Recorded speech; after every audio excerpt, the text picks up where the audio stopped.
Good evening. Thank you for joining us for our second wastewater treatment plant input meeting. My name is Chaz Green, and I'm the Director of Public Works for the City of York, and I will be your moderator for this meeting. Our agenda will go as follows. We'll start with myself, where I'll give a brief history of the RFP and a little bit of information about our wastewater treatment plant, followed up by a presentation by the Pennsylvania Economy League, and then we will have Pennsylvania American Water Company.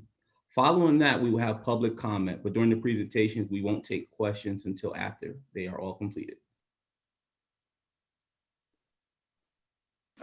All right, now to go a little history about the wastewater treatment plant. The city's wastewater system is composed of three parts. The wastewater treatment plant. The plant consists of various buildings, tanks, pipes, and other equipment located at the complex, just off the intersection of Route 30 and Interstate 83. The interceptors are the pipes that convey sewage flow from the interconnected municipalities to the wastewater treatment plant, and includes 65,000 linear feet of sewer main ranging in size from 8 to 72 inches in diameter and in age from 10 to 55 years old. The collection system encompasses the pipes that convey sewage flow from the homes and businesses within the city and is comprised of 489,000 linear feet of sanitary sewer pipe, ranging in size from 6 to 27 inches in diameter and ranging in the age from 10 to 90 years old. The collection system also includes one pump station. So how do we get to the RFP process? So the city began earnestly exploring the potential sale of the wastewater system in early 2020. Why, you ask? Market opportunity. Recent legislative changes, Act 12 of 2016 removed prior restrictions on buyers' ability to pay market value for public water and sewer assets. Long-term debt relief. Sale proceeds from the market value transaction can provide game-changing structural debt relief and alleviate future tax burdens on city residents.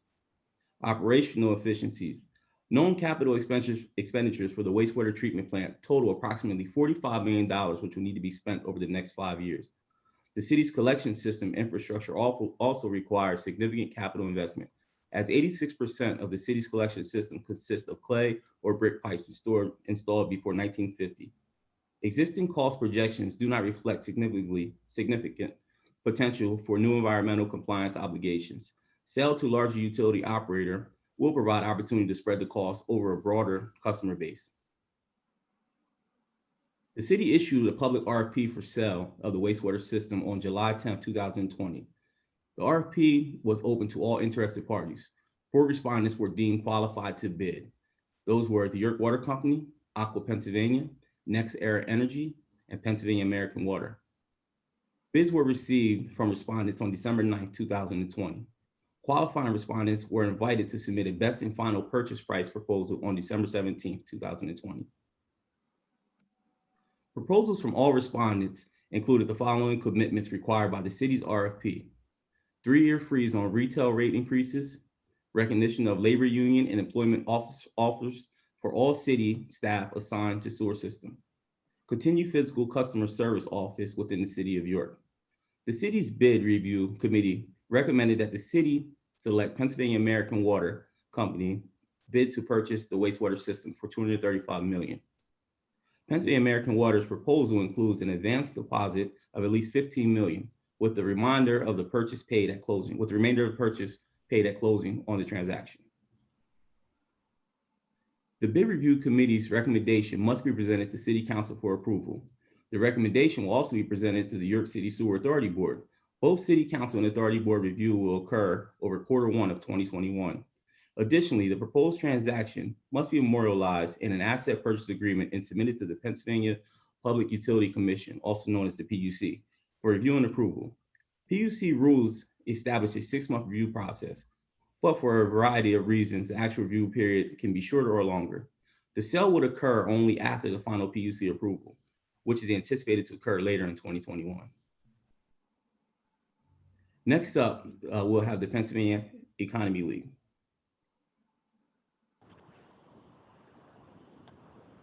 Thank you. My name is Leanne Clayberger. I'm the CEO for the Pennsylvania Economy League.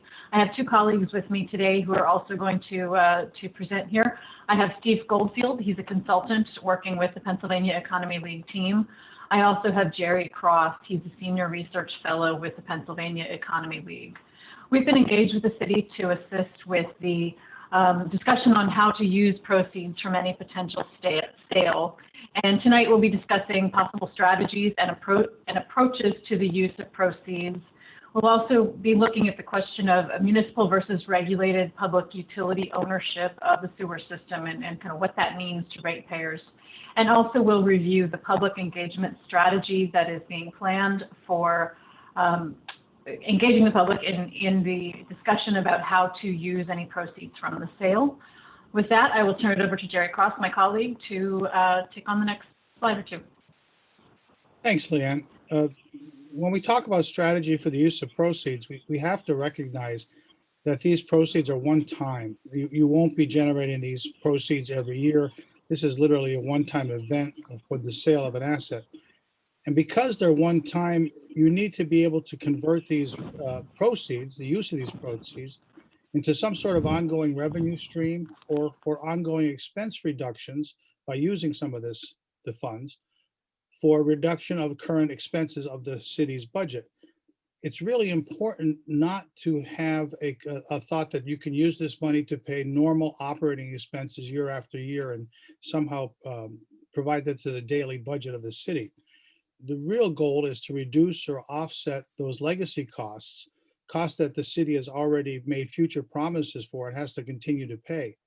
Those are like debt payments and pension payments. So you have promises that need to be paid, and those are paid currently by the current budget. One of the strategies is to remove those from the current operating budget. Also, the use of proceeds to reduce these costs will allow taxes and fees to be used to pay for current services as much as possible, so that the tax dollars paid by residents during the year are used for services to those residents during the year, not being used for the payment of what we call legacy or prior debt commitments. So really, when you're looking at the use of proceeds, the long view is what you need to take into consideration. You're really looking to change the way the city finances itself and its services, so we can have stable budgets and predictable necessary expenditures going forward. The budgets will be easier to balance and the citizens will understand what they're getting for their tax dollars. This is truly has to be a long-term and predictable process. Now, Steve Goldfield will take over the next few slides to discuss these topics. Thanks, Jerry.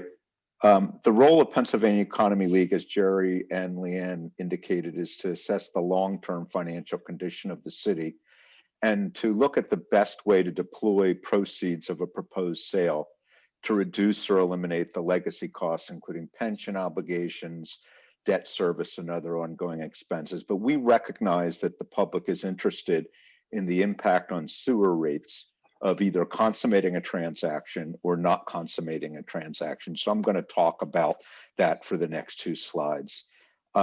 Rates are going to go up on customers whether there's a sale or not. The collection system, the conveyance system, and the treatment plant have significant capital needs. We know that the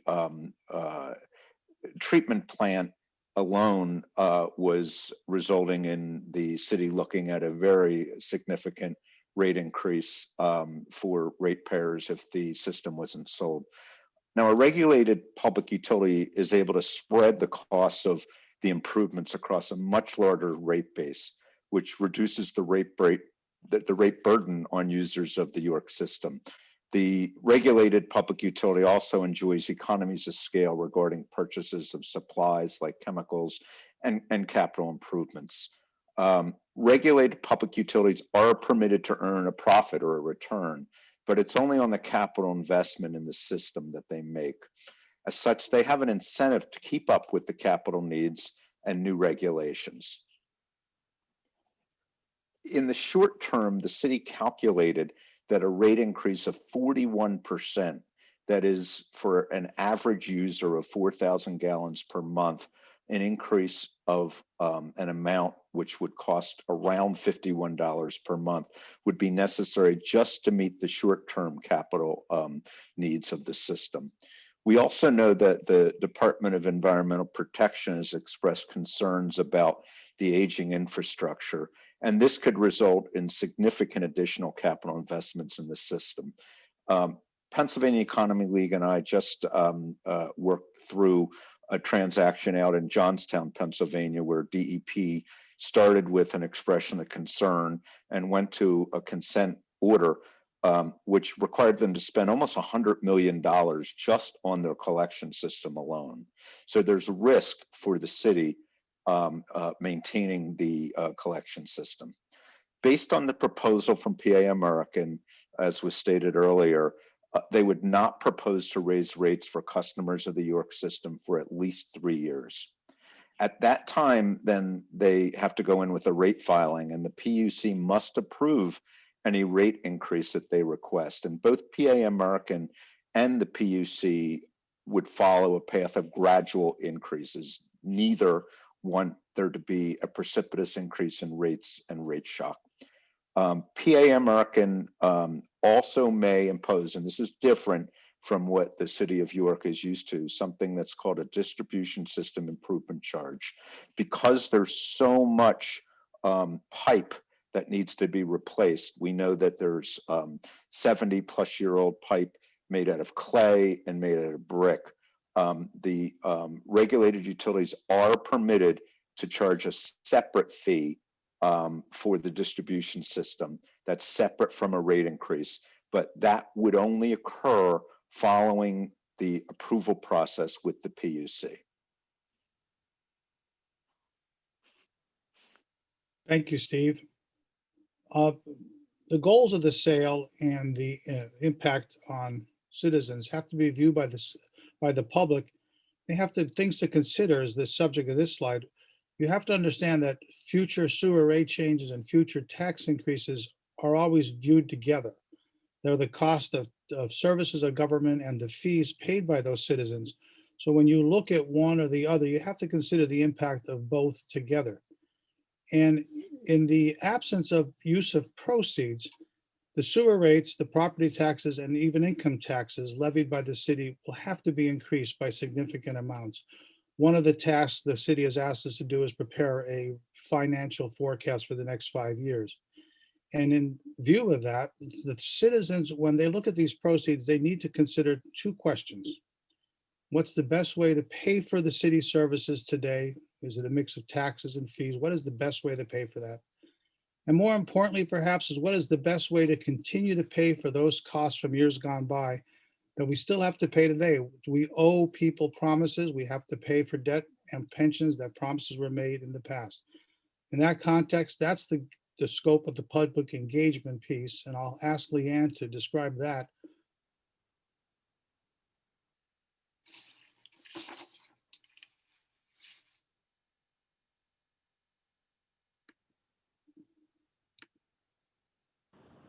There we go. Okay, I think everyone can hear me now.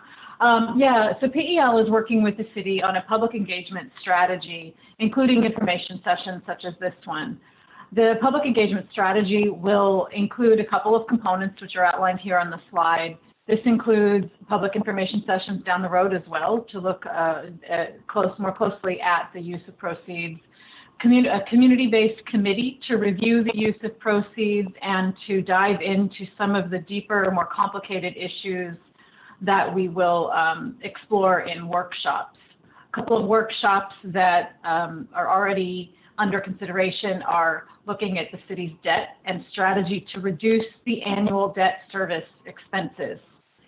Also looking at the pension obligation strategy for the city and looking at the post-employment benefits or other post-employment benefits, sometimes called OPEB.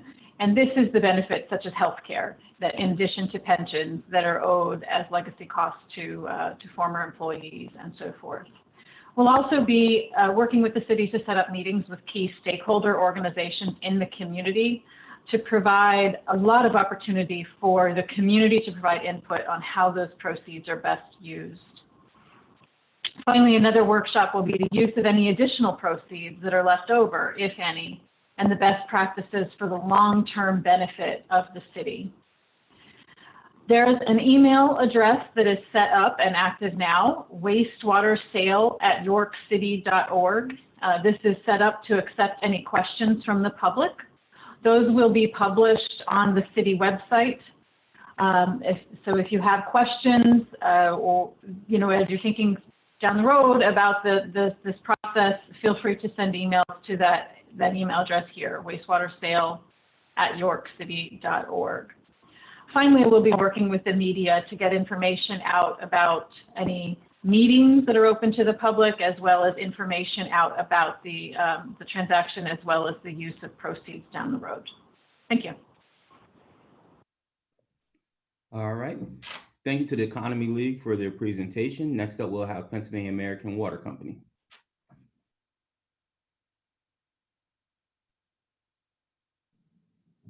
Hey, very good. Thank you, Mr. Green. Good evening, everyone.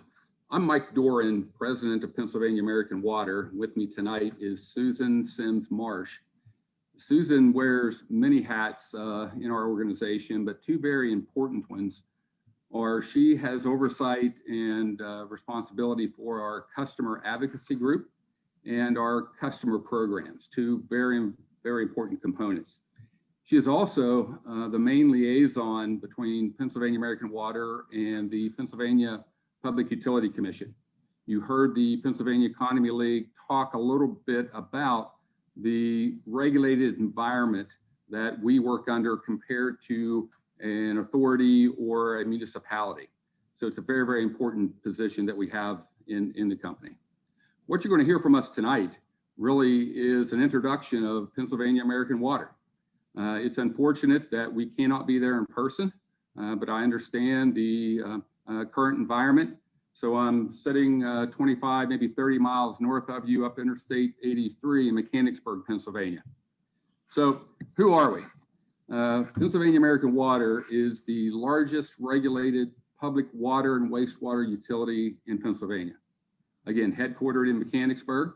We have over 1,100 employees serving 2.4 million people, about 19% of the population, covering 36 counties. The map indicates where we are, and the blue or light blue shaded counties are those counties where we provide water service only. The dark blue indicates counties where we provide both water and wastewater service somewhere in that county. Next slide, please. One very, very important component as you look at and consider the company providing utility service, whatever that utility service is, would be, are they qualified? Do they have the technical expertise to provide such a critical service?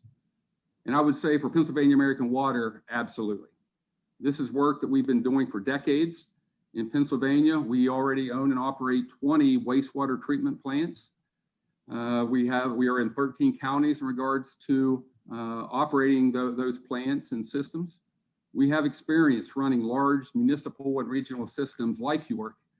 Some examples include Scranton, McKeesport, and Coatesville. And we're even in York County, the northern part of York County, serving 4,100 customers in Fairview Township. The insert map, while it might be difficult to see, really is to indicate our location of our corporate center, as I mentioned, and a large operational area.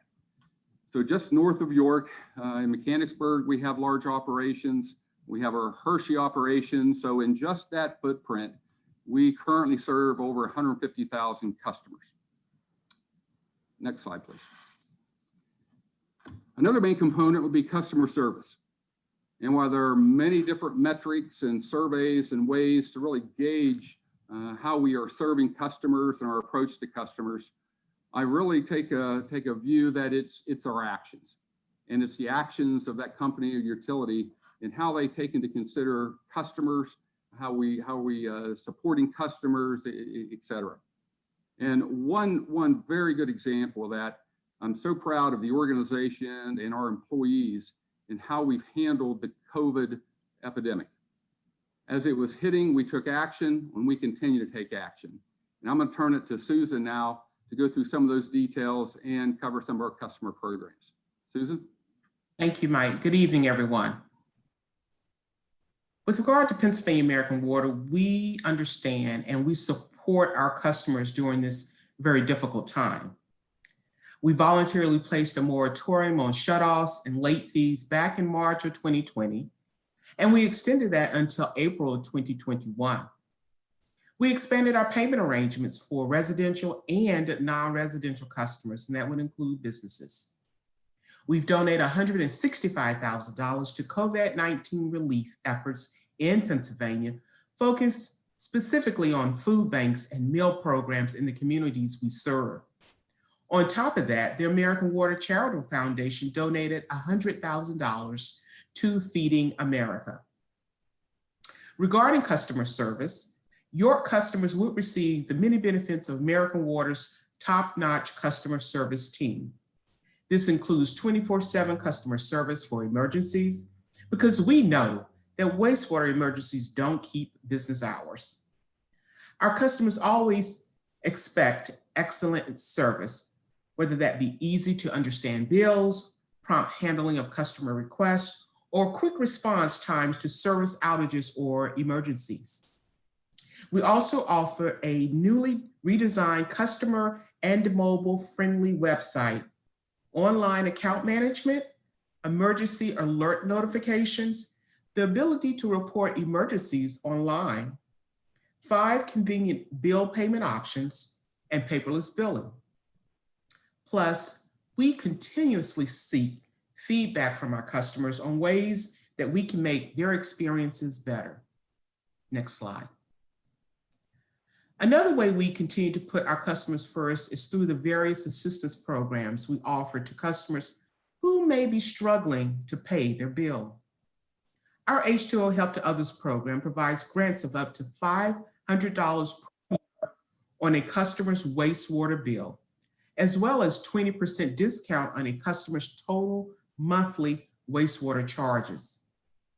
Eligibility for these programs is determined by household income, but even if you don't meet the income requirement, we do in fact offer payment arrangements to extend the time a customer has to pay a past due bill, and budget billing to provide predictable monthly payment amounts. I'll now pass it back to Mike for some additional comments. Mike? Thank you, Susan.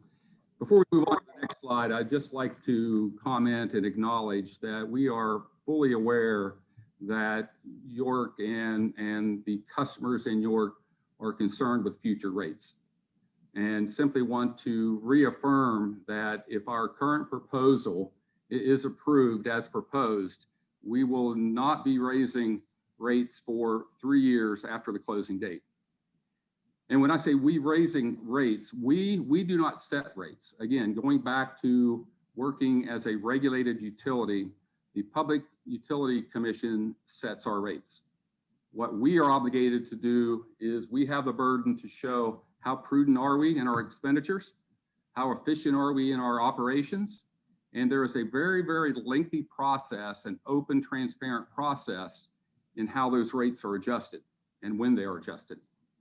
There are interveners that are involved, the Office of Consumer Advocate, the Small Business Advocate, they're involved in the proceeding. And also each and every customer has an opportunity to be involved through public hearings and input sessions. One other comment I'll mention in regards to Pennsylvania American Water and the size and our customer base, and it was mentioned earlier in a prior presentation, would be the value and benefit of having a large customer base that we can spread our capital investment and costs to help stabilize those rates.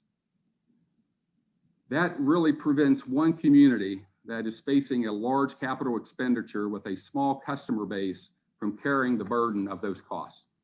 Next slide, please. In addition to focusing on infrastructure, we are also very, very committed to communities. We become a part of those communities. We become engaged in those communities. And just a few examples from an environmental grant program. Since that program was started, we've invested or committed over $530,000 associated with over 100 projects to help improve the watershed.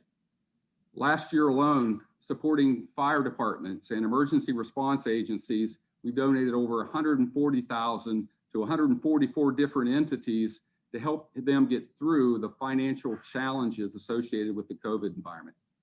And we offer high school scholarships for seniors who want to be a part of our industry or get into our industry from a career standpoint. That opportunity is there. And in a normal environment, pre-COVID, and we will be back post-COVID, we have open doors. We have regular open houses, we have plant tours, we have summer camps. It's very, very important to us to make sure the community and our customers understand what we do and how we do it. Next slide, please. We also take great value in supporting labor and local businesses. You know, American Water across the United States, we have great relationships with the Teamsters and other labor organizations. At American Water, we have over 3,000 unionized employees representing 15 unions. In Pennsylvania, we have 650 unionized employees represented by 7 different locals. And again, as our proposal states, we will be accepting the current CBA at time of closing. Regarding local businesses in the city of York, we already support local vendors and contractors. And the data will show that we have spent over the past 3 years over $28 million associated with those entities. And we anticipate that to even grow when we become even more a part of the community. We also view and value supplier diversity and employment diversity. And just a few examples of some of the recognition we have received is down on the bottom left regarding military friendly employers and diversity awards that we've recently were given. Next slide, please. I'd like to wrap up by saying our goals are your goals. And what I mean by that is we consider ourselves as a solution provider.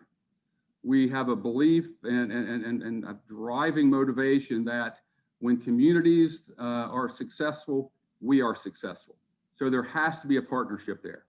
And we look forward to developing and growing the partnership.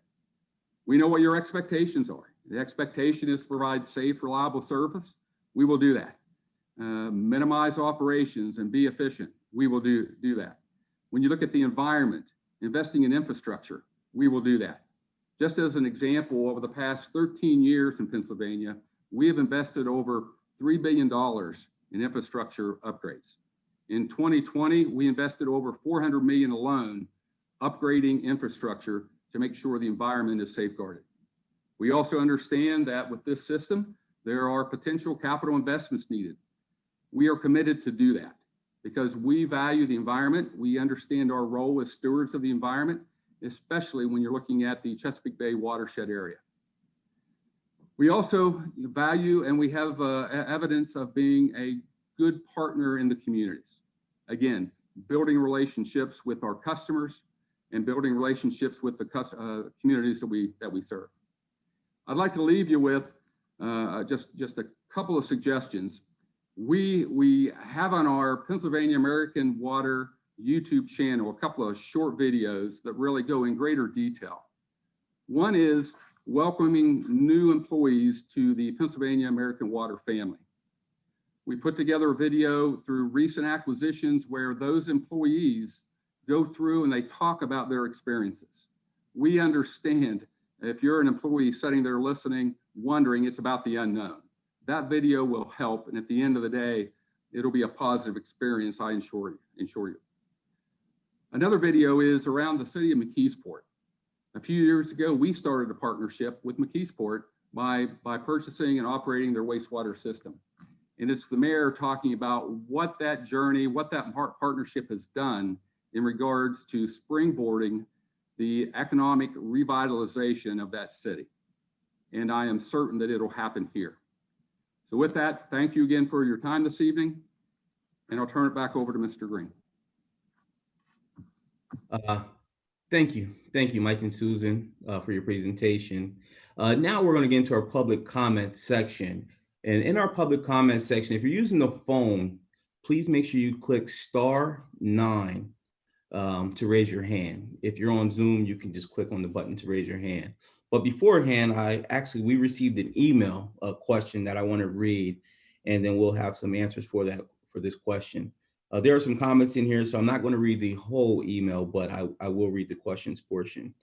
And I'm sorry, this is from Todd Clay. What happens to the outstanding debt? It appears that we've been paying down about $2 million per year on an average, correct? Nothing else will bring that kind of return. Why would we sell it? And that's using the city's records. I wonder what the sewer authority's records would look like. And how many years will $235 million last? And I think maybe Steve, is that something you can possibly help us out with? Yes, thanks, Chaz. So this is there's a lot in this question, and as Leanne pointed out, we're planning on having 3, 4, or more workshops, and there are components of this question that are going to take the better part of an hour to go through with council and the public. But let me try to take a high level swing at this one. So we know that in a transaction like this, that the first thing that has to happen is that all of the guaranteed sewer revenue bonds need to be paid off. We've done analysis that shows approximately how much that will be. I hate at this juncture putting actual numbers on because we don't know when we're going to close, so more of the bonds may be repaid, and some of the bonds aren't currently callable, so we're going to have to invest proceeds at prevailing rates 9 months from now, and I'm not in a position to predict rates, but round numbers, it's going to take the first 40 million or so to pay off the sewer revenue bonds, and that's going to be gone. So now your 235 is, down to 290. I'm sorry, to 190. So the next thing that we know is that approximately 12 to $15 million is going to be advanced and is going to pay legacy costs. It's going to pay for some of the pension costs, maybe some of the other post-employment benefit costs, and some of the old debt service. So that's another $15 million that is going to be spent. So what does that leave us? So I just wanted to say that because it's not going to be 235 that's going to be remaining when we close. When we close, there's going to be a lower amount than that. So what are we going to look at? We're going to have a whole session on general obligation bonds of the city. The general obligation bonds of the city, some are callable, meaning that we can pay them off currently, and that's efficient. Some are not callable or capital appreciation bonds, and that is not as efficient. And we're going to want to walk through with City Council the policy issues. We want to optimize the use of the proceeds. So if we paid off all of the general obligation bonds, that would save the city approximately 5 million and some change per year, every year from their budget. The flip side of that is they wouldn't have to tax for these general obligations $5 million a year. We're going to go through that. It's probably not going to be all the general obligation bonds, but some of them.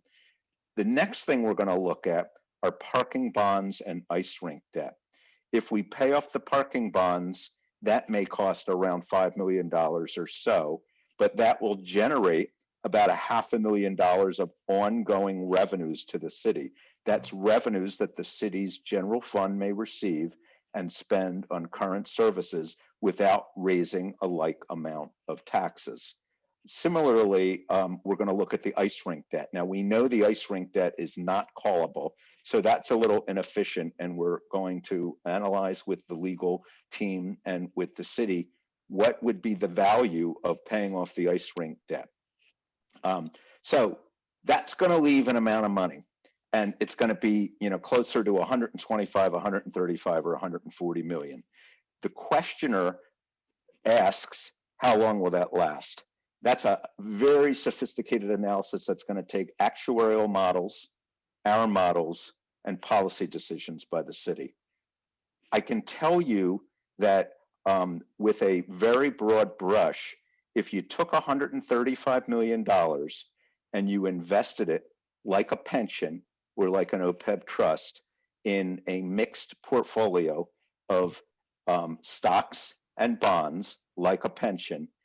The city's pension is expected to earn around 8% a year. We're going to talk to the city about reducing those expectations because of changes in the market since '09 and in the past year. And we're going to talk about whether to reduce that expectation. But let's just say that the expectation maybe should be around 6% when the experts weigh in on the portfolio for the investment. If the city adopts a spending rule that it can take less than 6%, again, a lot of conversation, a lot of policy decisions. I don't, want people to get wrapped around numbers yet, but let's just say that the city makes a decision that it can spend up to 4% a year of that 135 million.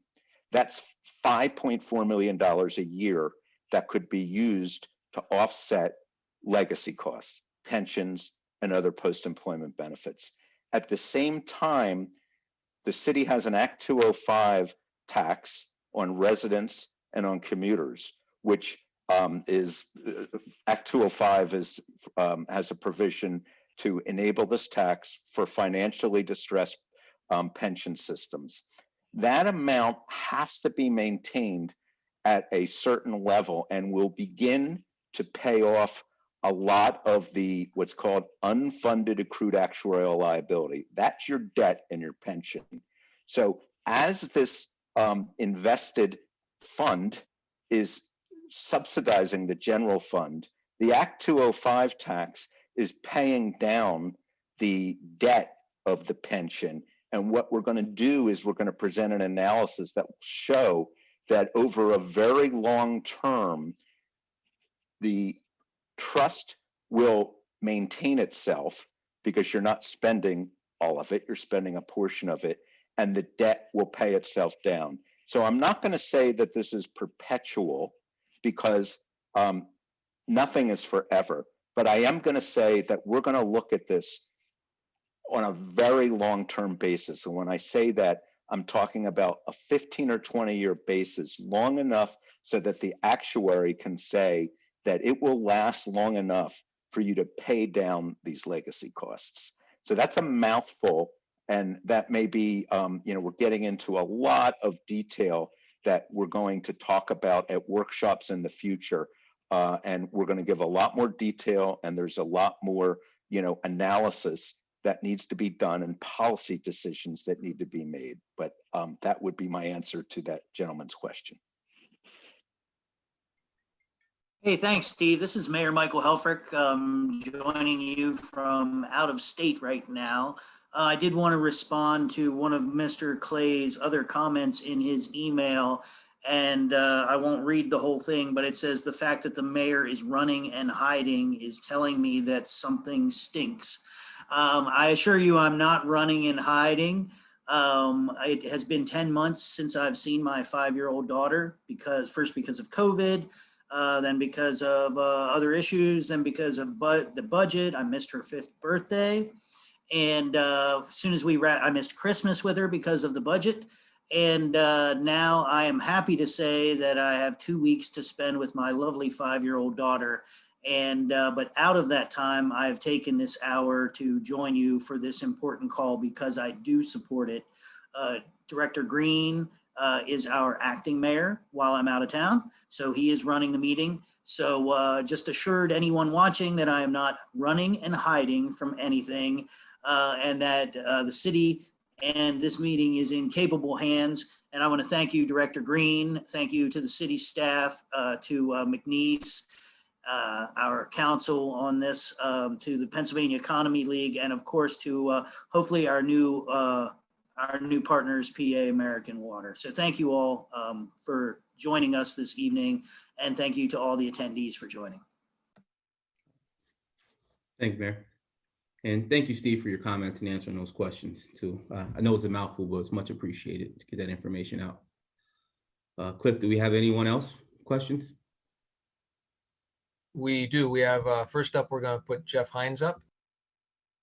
Okay. So Jeff, you can go ahead and unmute and talk. All right. Hey, Jeff, how are you doing? Great, Chaz. Can you hear me okay? We can, yes. Okay. Good evening. My name is Jeff Hines. My wife and I live on the 200 block of West Market Street.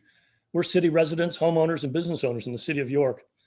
Some of you may know that I'm a civil engineer and retired 30-year employee and past president of the York Water Company. Today, I'm speaking as a private citizen. I understand the city is in dire financial straits and something significant must be done. I also know and have worked with Pennsylvania American Water over the past 30 years. Pennsylvania American is a very well run and professionally managed company, dedicated and well-trained employees. In fact, you heard from a PA employee, Susan Sims Marsh, who I've worked with for many years and whom I highly respect and call a friend. I have no gripes with Pennsylvania American's ownership of the York sewer system with options. First off, they aren't locally owned. The actual ownership of American Water is headquartered in New Jersey. And the second objection is PA American's comment that their large size means they have economies of scale that will reduce rates. A perfect example against that are your water rates. On the water side, Pennsylvania American has 15 times more customers than the York Water Company, 15 times our size. Are there economies of scale there? Well, their average Pennsylvania Water Company pays 40% more than the York Water's average customer pays for the same amount of water. So the economies of scale argument assurances are not valid. So I do believe the city needs to take action and Pennsylvania American will run the system well. I'm not here to fault these parties. What I haven't heard through this process yet is how much the rates will increase. Yes, there's a 3-year rate freeze. The city required that in their bidding documents. But I think the decision makers and customers need to be aware of what will happen to their sewer rates after that. Pennsylvania American offered $235 million for the sewer system. Pennsylvania state law enables the PUC to allow them to recover the entire fair market cost, or $235 million, from the customers. To put it simply, there are about 14,000 customers in the city and about 11,000 in the connected municipalities, a total of about 25,000 customers. So the 235 million divided by those 25,000 customers produces, kind of a round number of about $10,000 per customer. The PUC will allow Pennsylvania American to collect about 10% of that $10,000 per customer each and every year from York's customers. That includes the cost of buying the system and depreciation expense. And so that just simple math here, that would be about $1,000 per customer per year. And that's forever. So me, as an average customer, I pay about $500 a year for sewer service. Because of this sale, my rates, your rates will go up by $1,000 for a total of $1,500 per year. That is a tripling of rates. So to be clear, your rates will likely triple, not in the next 3 years because they're frozen, but after that, perhaps over the next 3 to 7 years because of this. That doesn't even include any increased expenses to repair and upgrade the sewer plant or collection system or any other increased costs, which will likely be substantial over the next 7 years. And no, these rates won't be spread across all of PA American's customers. A huge preponderance, if not all of it, will be borne by the people of York and the connected municipalities. So in conclusion, there really is no free lunch. I can't fault the city for taking this type of action to help solve today's problems. And I certainly can't fault PA American for their purchase. But for the sake of transparency, I want to make sure everyone will be well aware that this sale will create future problems. Sewer rates in the city and the surrounding municipalities will likely triple and will greatly exceed the Environmental Protection Agency's threshold of affordability for York's sewer residents. The city's in a tough bind, but this is a terribly expensive and irreversible solution to kick the can down the road once again. So that's all I've got to say at this point. I'd like to thank Acting Mayor Chaz Green, Philip Givens for hosting this discussion tonight, and Michael, give Lily a big hug from us. Thank you, Jeff. Okay, next up we have Joelle. All right. Hey, Chad, can I jump in a second just to let folks know that is an opinion from an individual, and we will be having frequently asked questions on the website. We will have responses from our legal counsel who has done multiple deals on this level. And so let us wait for the facts and not just assume that the opinions that you hear from individuals are correct. Thank you. How are you doing, Joel? Hello, Yes, how are you? I'm good. How you doing, Chaz? I'm doing well. All right. I have a few questions. I'm gonna try to fire them off quickly. Number one, I thought I overheard. I think her name is Ms. Clayberger say that there's a 3-year freeze on retail customers.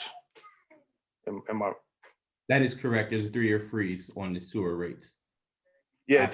But on the slide, it just said retail. It didn't say anything about anybody residential. Was that just an error or? Yeah, Chaz, I can address that. The retail customer designation refers to the end use customers as opposed to wholesale customers, like for example, the outside municipality. So it doesn't mean just the businesses in the city of York. It means the residential businesses, the commercial businesses, but just not the customers that are served through contracts in the outlying townships. So that also includes the residents, then they will also see a 3-year freeze? The residents in the city of York will see a 3-year rate freeze, correct? Okay. For the PEL, how long have they been involved with working with the city as far as giving advice or, financial advice or however, whatever they do with you guys? All right. Jason, are you there? Say. Yeah, Chaz, I can hop in here. Joel, if this isn't really a question and answer session, what it is a public comment session. So if you could just go ahead and say all your public comments, and then as I think Chaz said, there's going to be an FAQ put up on the website where we'll be able to answer those questions. It's going to be a lot more efficient than answering each of your questions one by one, because we've got other people who want to talk and everything else. So if you could just run through all your questions, and then we'll answer them probably in the FAQs. It's not really back and forth. Okay. All right. So you'll probably answer my question. So basically what I'm asking is, if the PEL has been involved with the city for this long, how has the city gotten to this situation where we're this much in debt that we have to sell one of our biggest assets, if not our biggest asset, for $235 million? Also, who chooses the community-based committee? And also, who are the key I believe I hope I'm saying it right, the key stakeholders, or however that was explained. Who are these people? Are these the rich that invest in the city, or are these the actual city residents? Who's going to choose them? Who decides what? Yeah, that's basically my questions for right now. Thank you. Thank you, Joe. Yep.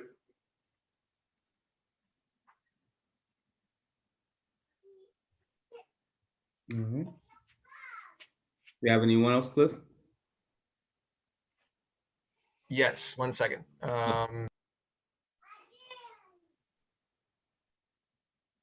Okay, next up is Tim. All right. How are you doing, Tim? I'm doing well. Thank you very much, Chaz. I appreciate it. Again, my name is Tim James. I'm the municipal manager for Manchester Township and chair of the York Area Regional Sewer Authority. I realized there was comments you heard earlier from my colleague Kelly Kelch regarding the information benefits to the local option for the city. So I'll avoid repetition and just want to add a comment to an earlier statement relative to the benefit of spreading a sale across the customer base. Not too unlike Mr. Himes had indicated, but I'd like to reference a recent article by Boeing Scattergood, a national investment and asset firm who recently analyzed a proposed city sale. And it quotes said, the city of York raised eyebrows last week by issuing the a bid from local investor-owned York Water Company for its wastewater plant or wastewater system in favor of a higher bid and a larger investment-owned utility. In light of the York wastewater developments, it's no surprise Pennsylvania remains far and away the nation's most active fair market value market and focused investment owned utilities seeking municipal water and wastewater deals. Despite investments owned utilities claim the fair market value is a national phenomenon, events on the ground affirmation that Pennsylvania is where the most action is. So we attribute this to the state's unique fair market value system, close quote. I say that because the uniqueness of the fair market value, as Mr. Green indicated earlier in 2016, Act 12 allows the purchasers to spread this type of system, recoup its acquisition premiums across their entire rate base. And it was early indicated that Pennsylvania Americans' bid of over nearly 40 million in excess of the estimated value and need of the system is great for the city now, but Pennsylvania American tax ratepayers, I should say, will be affected by this premium rate. It seems that we're on the cusp of a tidal wave of public utility systems being sold to the Pennsylvania Americans of the world. As noted in Boeing, PA is in the frontier of this type of transaction. These bidders will continue to buy such systems with acquisition premiums reaching exceeding $40 million. The cost of each sale must be borne by the ratepayers. The city of York property owners and businesses will bear the brunt of each premium sale in the future. Not this sale, but other sales, other sales. So the York Area Regional Sewer Authority is not an acquisition mode. It's not desired to spread third-party system costs onto city ratepayers. It provides a future stable. It provides a future that's concerning specifically only for a local community and not for the entire Commonwealth of Pennsylvania. We know we have the ability to provide an option to the city that ensures its future financial security without jeopardizing the financial well-being of its citizens and businesses. We would highly encourage the city to pause and consider how York Area Regional Sewer Authority can provide that path forward. Thank you very much for the time to speak tonight. Appreciate it. Thank you for your comments, Tim.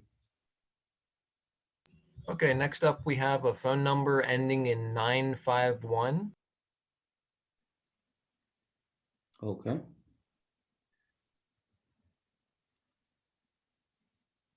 Do we have any?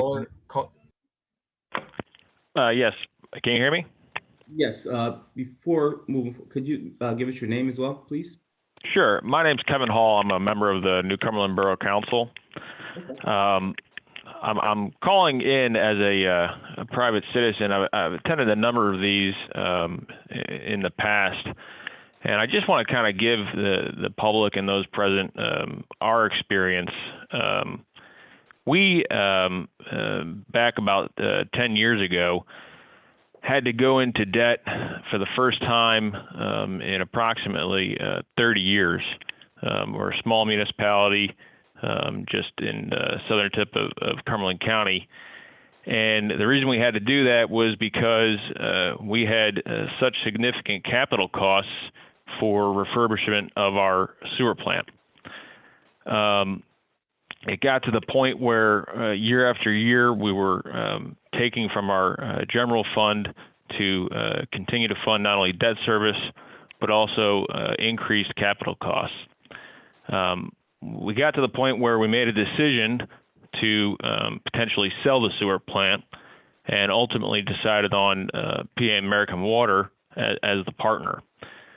And I come today to tell the residents of York that PA American Water has really been a great partner throughout that entire process. We went from, like I said, being in debt for the first time in 30 years to having an $8 million surplus.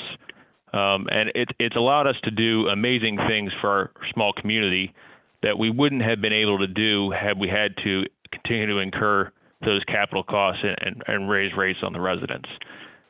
This past year, actually, in our budget process, we were able, I think for the first time ever, to actually lower real property tax rates for our residents, largely due to the fact that we had that approximately $8 million surplus sitting in the bank that we could use for a number of capital expenditures. The other thing I do want to mention, we had a similar deal with regard to not raising rates for a number of years. And I know the gentleman earlier mentioned about, thousands of dollars, in rates potentially landing on the residents. We haven't experienced anything like that. If anything, the rates have been much less than what we would have experienced had we continued to own and operate the plant.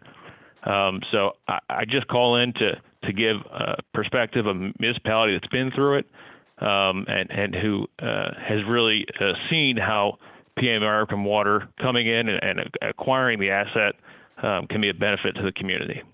Thank you. Any comments? And next up, we have phone number. No, next up we have Brian.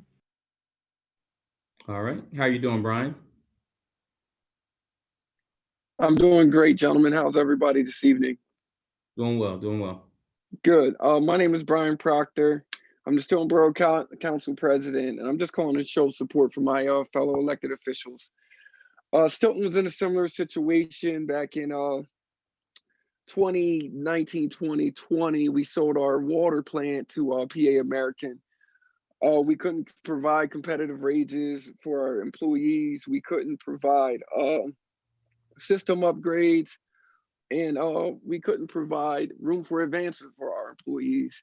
Our employees have since joined PA American. They have room for advancement. They have received a lot of training, and we also couldn't provide sustainability in our water quality as well. So with that being said, PA American has a lot of good things in place for your residents who are struggling financially. So me coming from a situation with being in that situation most recently, not, just to piggyback off Mr. Hall, I know he said 10 years ago, but we are more recent. I just want to show support for you guys and PA American because they have been a great asset to our community. Thank you.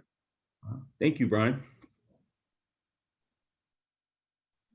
And next up we have Don. All right, Don, how are you doing?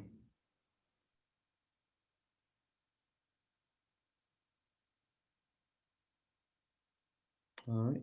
Don, are you there? Now, can you hear me? Yes, yes. How are you doing? I'm doing well. I Good. spoke earlier today. I'm up in years. My hearing and my eyes are not what they once were, but my nose seems to be still functioning well. And when something doesn't smell right, I can tell you. I really appreciate the remarks that Jeff Hines added. They were very realistic from a guy who would know. He was in a position to know. I can't see the rationale behind paying a huge number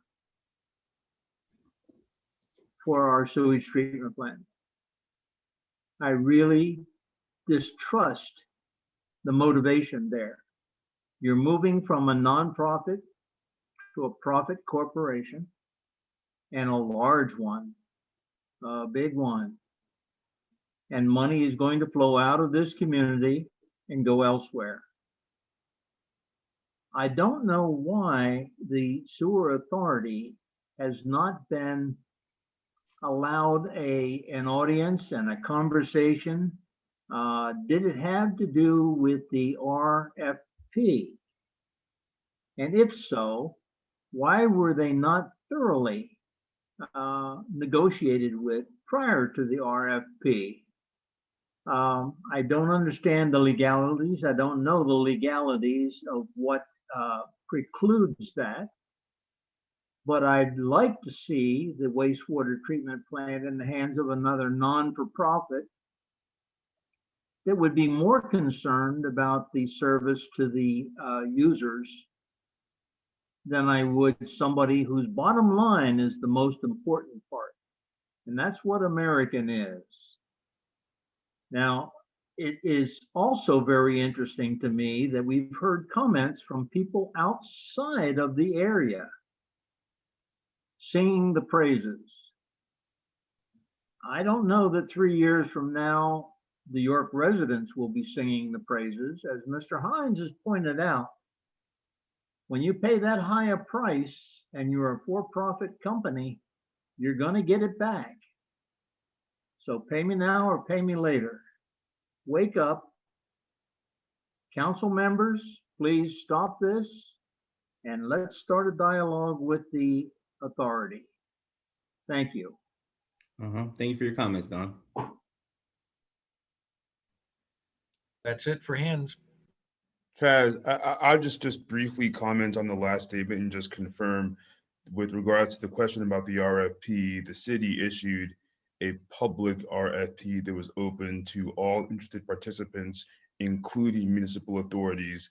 And the city had full expectation that any party, public or private, with interest in buying the system would participate in that RFP process. Chaz, we do have, and Adi, I don't know if you wanted to touch on these quickly. 2 questions on Facebook from Michael Connor. The first is, how can you have a stable budgets without taking care of legacy debt? Makes no sense. And why wasn't the current board party to the agreement, and why was a regional request to bid ignored? I know we've hit some of those a little bit. So how can you have a stable budget without taking care of legacy debt? And why wasn't the current board party to the agreement, and why was a regional request to bid ignored?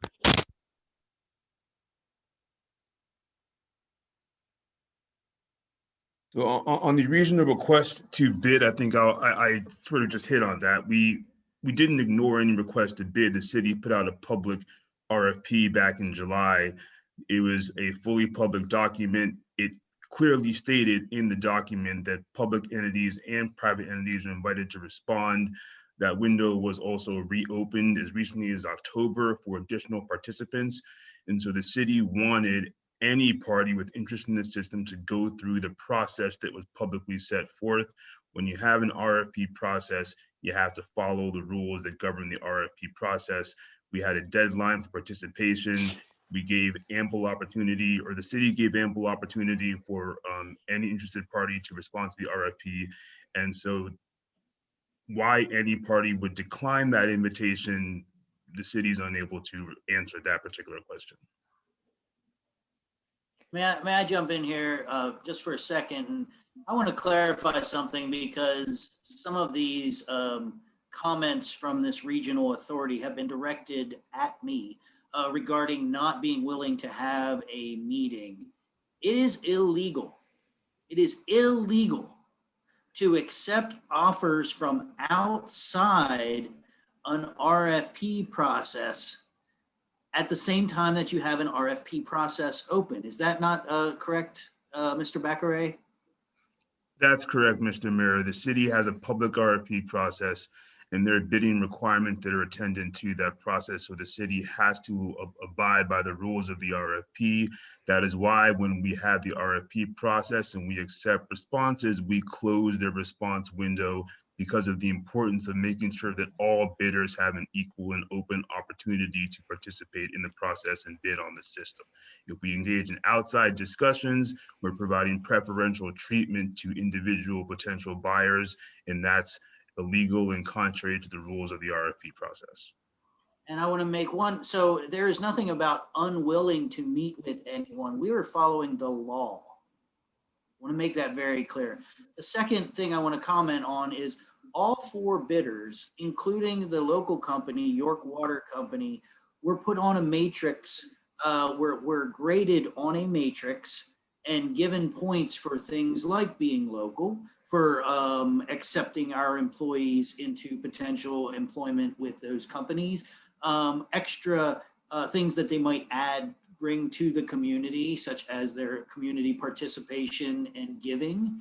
All of these things were graded, and York Water Company, Aqua, PA American, and I always forget Next Era, were all graded by 2 of the members of City Council, myself, and other members of the administration. So there has been a very thorough vetting process that has occurred here that has taken into account things like whether or not a company was a local company. But in the end, once you begin an RFP process, we are a government.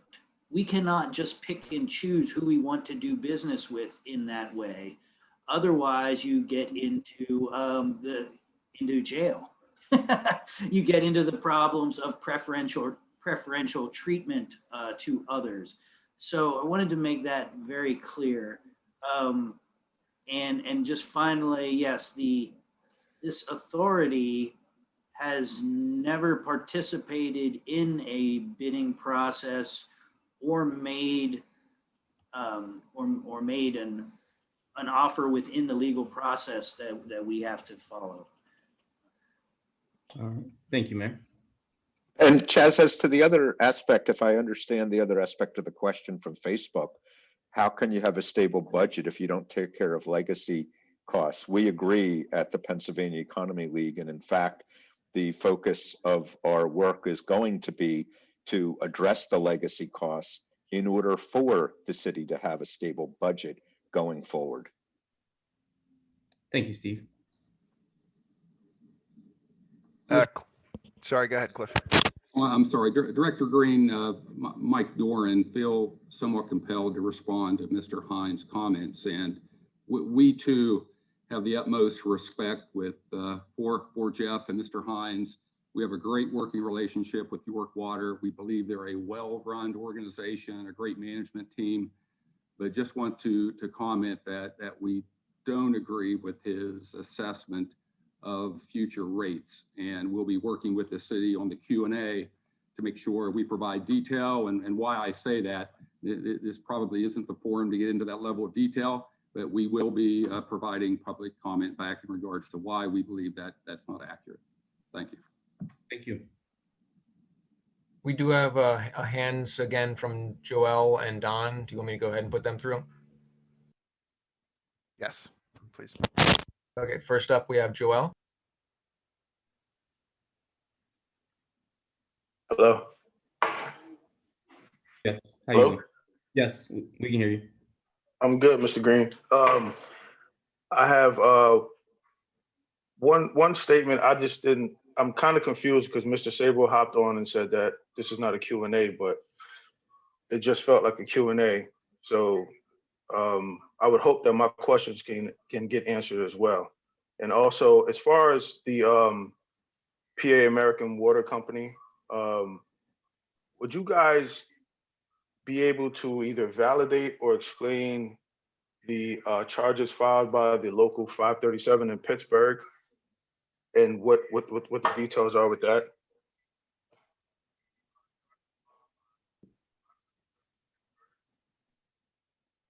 The issue that we are negotiating with one local in Western PA is a legacy issue that we are working through, and since they filed a charge, we can't publicly address that. We look forward to resolving it.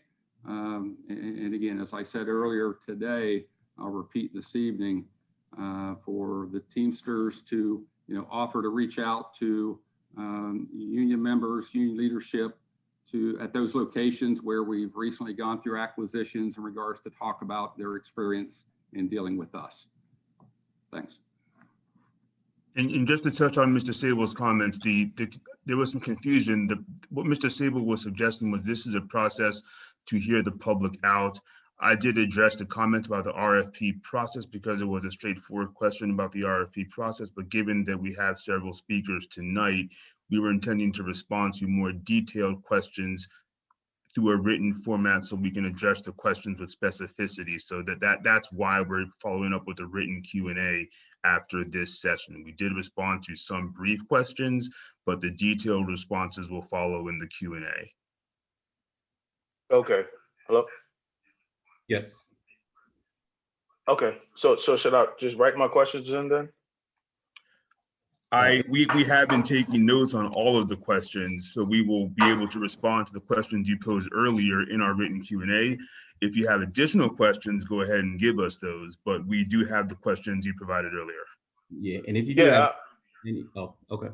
I'm sorry, go ahead. Go ahead, Mr. Graham. Sorry, bro. You said if there was any questions that you may think of later too, we have an email, wastewatercell@yorkcity.org. Okay. Okay, thank you. Okay, next up we have Don. All right. Hey, Don, are you there?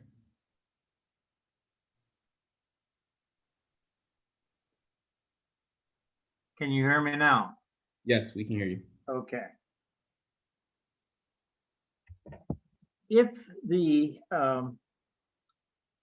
RFP precludes your conversation, makes it illegal to have a sit-down chat with the authority, why did you not sit down before the RFP and discuss with them?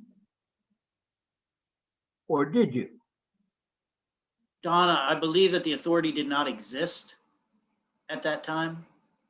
I'm not sure when they incorporated as an authority, but and I see Jason popping up, perhaps he can give a better answer, but the original RFP was around April, I believe, or was it? Jason, can you clear that up? Yeah, we had discussions. The RFP initially went out in July. I don't believe the regional authority was actually incorporated legally until November, so they didn't exist at the time. But we were certainly, as Ade pointed out, the window to submit to the RFP was open 2 different times, as late as October, and for whatever reason, the regional authority chose not to participate. So that's why. I mean, I guess that's how we ended up where we are. Were you unaware of their intentions to become an entity? Was this all in a vacuum? Nobody knew what anyone else was doing? Well, Mr. Hake, we had an RFP process to sell the system, and they chose not to participate in the RFP process. It's as simple as that, really. Jason, no, it's not that simple. Were you not aware that they were users of the system and that there was a sentiment? Was there no communication from them at all indicating that they were concerned about the future intentions that you might have of selling the system? Was there no communications at all with them? All of a sudden they went out and they created an entity. Mr. Hake, there were committees formed and assisted by the sewer authority to investigate what was going on. We had members on those committees, and so we were aware. I'm not sure what your expectation is that the city of York should postpone any of its efforts to balance our budget and get ourselves out of debt based on what? I'm not sure. When did you come to the conclusion that we were 41% in need of 41% increased taxes or fees? And if that were the case, why wasn't there further actions taken at that time? That sounds to me like a pretty big disaster. There's got to be a lot of sharp pencil and cost cutting that can be available to us here. That 41% just didn't come out of the blue. Mr. Hake, there is no cost cutting that can relieve the city of the financial trouble that we are in. I have been saying this for years. Years. In February, I put together a panel for people to review our finances that included many members of the business banking community, and included all the city council members, included all the elected officials, included Senator Kristen Phillips Hill. I brought this to everyone and said, our only idea is to sell the wastewater treatment plant. Please come to us with any other ideas.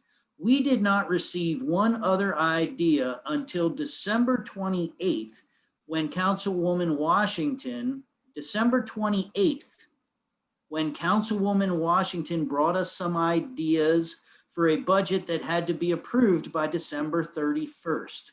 So everybody had approximately 11 months to be coming to us with assistance, with ideas. No one came to us with anything, and we publicly have been talking about this for nearly a year. So I do not feel that anyone is uninformed at all. And I think, Mr. Mayor, I think that's a good answer. I would also add that the core question seems to be, how did we get to the point where we are now? I think we touched on that in our slides as well, and we can provide more of that background in our written response to the question of why, how do we get here? Why does the system need a 41% increase to cover cost? And we can explain that trajectory over the course of our response in the Q&A. We did hit on that in our presentation, but we can provide more detail in our written response. Thank you, Adam. Is this a done deal then? No, this isn't a done deal by any means. There's a whole series of processes that need to follow this meeting. There's city council has a role in the process. Then we have to go before the Public Utility Commission, and they have to review and approve the transaction. So this meeting is really the beginning. That's why we're coming out here, to give the public a chance to comment. And this will not be the public's final opportunity to comment as well. So you'll be in touch as this progress develops following this. Sorry, you'll be able to follow the process even following this meeting, as it works through the various approvals that are required before any sale can be consummated. It was said by Pennsylvania Water that they are able to produce water at a very low rate, but it's not lower than York Water's. And they're so much larger. Now that puzzles me, because they should have the economies of scale in their favor. I want to be clear that this is a sewer system. Yeah, yeah, I know, but you missed the point then, don't you? Well, the point I'm making is just that when you're looking at sewer and water rates, it's a little bit different. So we haven't, as part of this transaction, we're selling a wastewater system. So we didn't necessarily run the kind of analysis on water rates that you're talking about. The City of York rates are not going to be based on PA American's cost of water service. It's the wastewater side of things that are going to drive. I didn't suggest that they were. That was not my suggestion. I'm saying that all these wonderful savings that we can experience when they go into a system and they overpay for it, ultimately that for-profit organization is going to take it out of your hide. Come on, wake up. Thank you, Mr. Hake. Yeah. All right. Thank you for your comments. Okay, next up we have Don, or no, we already did him. We have a phone number ending with 618. Okay. Do we have anyone there? Hello. Yes, can we have your name? I think you know me, Franklin Williams. Hey, how are you doing, Mr. Williams? Hi. This has been very interesting. I'm sorry I missed some of the last few minutes of the discussion because it took me a little while to figure out how to get in as a participant instead of just an attendee or whatever. I've had only one idea, and I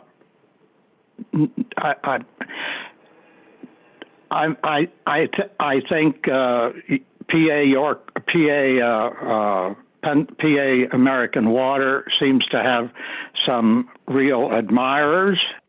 And I think it's sad that some people are so suspicious that they think they must have been paid to say what they did. I think we need to gather all the facts we can before making an opinion. But I want to report to you that some things out here in the real world that I'm seeing concern me, and that is people are already lining up with ways to spend the extra money. And that extra money, above and beyond what we expected or hoped to get as a winning bid, that great bonus might be in danger. So instead of having to pay it back later in increased rates, would it be legal for the city to negotiate a price with PA American Water that would meet all of our needs and not leave a bunch of loose money rattling around in our pockets that people would be eager to spend on things that we probably wouldn't seriously consider if we had to raise taxes to pay for them? That's my question and suggestion. Thanks a lot. Thank you. And next up, we have Joel. Okay. Hello? Yes. Hey, feel like aside from the last gentleman, a few people have done question and answer. So is this a question and answer or is this a community comment? Because I'm starting to feel like this is a not answer Joel question. I think it was with some of the comments that came out as if we may have been hiding something throughout the RFP process, which I think that should have been addressed. Was addressed. Sorry. I think that was the concern because we didn't want it to be stuck out there as if everyone did not have an opportunity to put a bid in on the process. So that's why I think those questions were answered. Some like Mr. Williams' questions, one of them on the frequently asked questions, which will be on the website. I'm sorry, I lost you for, you said something about Williams? I said with some of those questions that were asked were as if someone was not invited to the RFP process when it was open to the public and anyone who was interested. So which is why those ones, they were pretty some strong allegations. So which is why those questions were answered on public forum so everyone can hear it. I think with some of your questions, it's just like Mr. Franklin's questions, they will be answered on the website for frequently asked questions. Joel, this is Mayor Helfrich, just to make sure that I understand why you're feeling the way you are. Your question was a little bit broader about a future process, about how, or at least a couple of your questions were about how we were picking the folks that are going to be looking at the investments down the road. I have already reached, it was actually Councilwoman Washington that came to us and asked for she asked for a community committee, and we have asked for her to submit members. But I believe that Pennsylvania Economy League is going to have a broad process. We are not going to be picking the rich to come and tell us how to spend the money, the people's money, which is the concern that you shared earlier. So while other questions will be responded to, I wanted to make sure I personally responded to that one, because that's not what this is about. And this money is not going to be blown. This is money for the long-term health of the people of the city of York. And coming up soon, you will have your opportunity to participate in that process, you personally. Thank you. Thank you. I appreciate that, sir. And one of my more specific questions that I didn't feel like I got a chance to ask was if the PA Water Company takes the plant, will they honor the contract that's in place with the Teamsters and the employees, or will they just renegotiate, or what do these people have to look forward to? Because there's a lot of scared employees at the moment. That's really all this is really about. And Thank you. Great question. Mike Doran from Pennsylvania American Water, and you might have missed it in our presentation, but we, at time of closing, part of our proposal is that we are accepting the current labor agreement at closing, period. So while we look forward to working with the Teamsters on future contracts, and we believe that there are some benefits that American Water provides that will be above and beyond current benefits, we are honoring the current CBA. Thank you, sir. I appreciate it. Thank you. All right. Thanks, y'all. And next up, we have a phone number ending in 123. All right. Hello.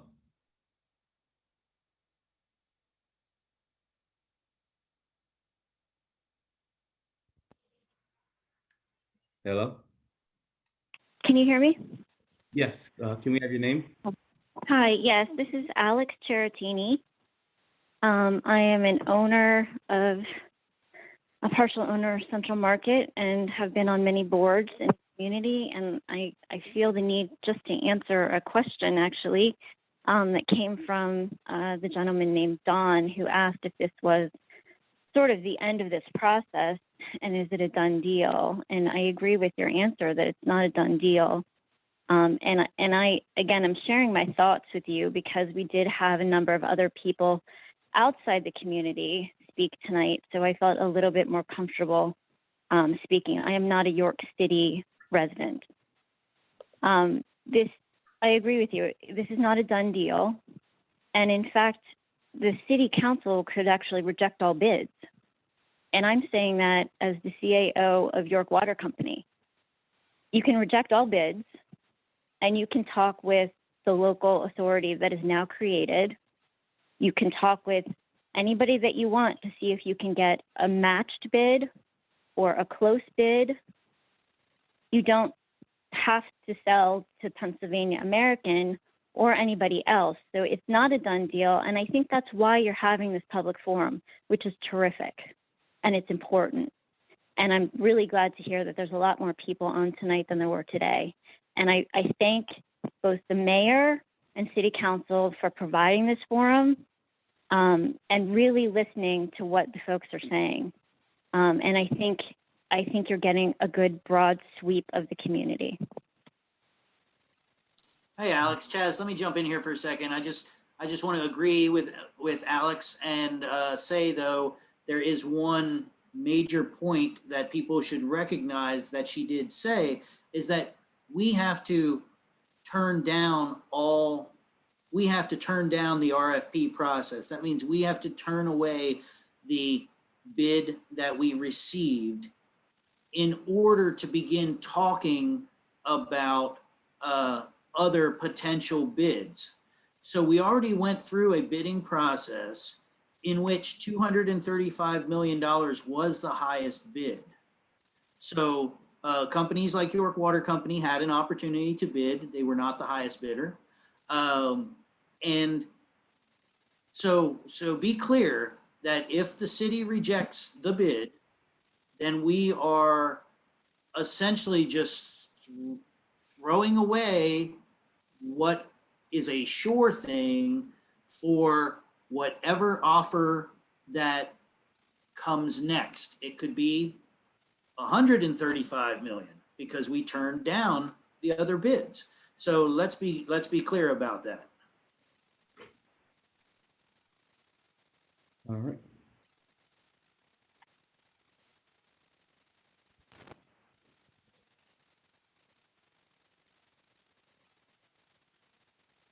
All right, Cliff. No other hands here. All right. Well, thank you to everyone for joining us tonight.